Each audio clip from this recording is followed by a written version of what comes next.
What advice would you give to teacher leaders? I was so excited because I had the opportunity to do just that. I was invited by my professor to speak to my alma mater, Mercer University. Yes, I am a 3-time bear. We were asked to give advice to the new EDS cohort of teacher leaders and share what we are doing after the program and any advice that we could give as a new teacher leader.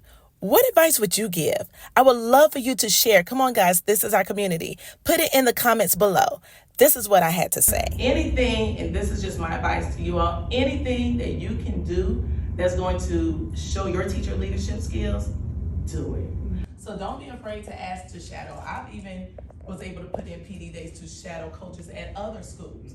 Because yes, I know how we do it here, but now let me see at other schools too, because I've only worked at 2 schools. So I really want to be able, I really wanted to be able to see, is it the same across the board? And it was wonderful following, she gave me a chance to do the observations, go through, what does she do on a daily basis? How does she sit down and plan? And, just everything. So I would even say, ask to shadow, Another thing I thought about while you were talking is, we have something called a teacher advisory council.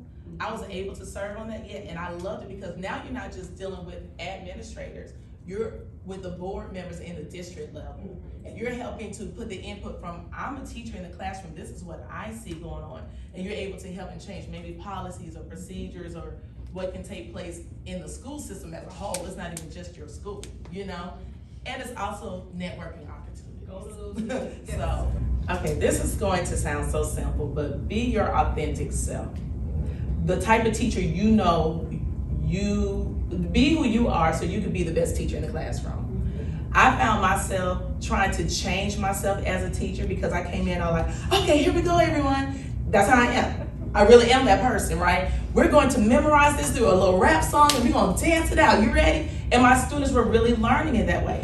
However, I had the veteran teachers saying all they do is sing and dance in that classroom. But as a first year teacher, I had the highest test scores. So I'm like, now look at that. That song and dance word. But I had found myself trying to pull back some and be like, okay, class, now you do this.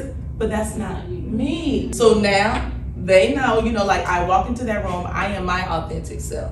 So whatever, and I know that that brings out my gift in the classroom, because I am who I am. My teachers, they love me because I am me. They know Ms. Sullivan doesn't play that, but at the same time, they know they're gonna get that learning in that fun, engaging way. You know what I mean? But they also know when it's time to be quiet and open up this book and write that essay, that's what you're about to give me. And the students are still on when I post certain content.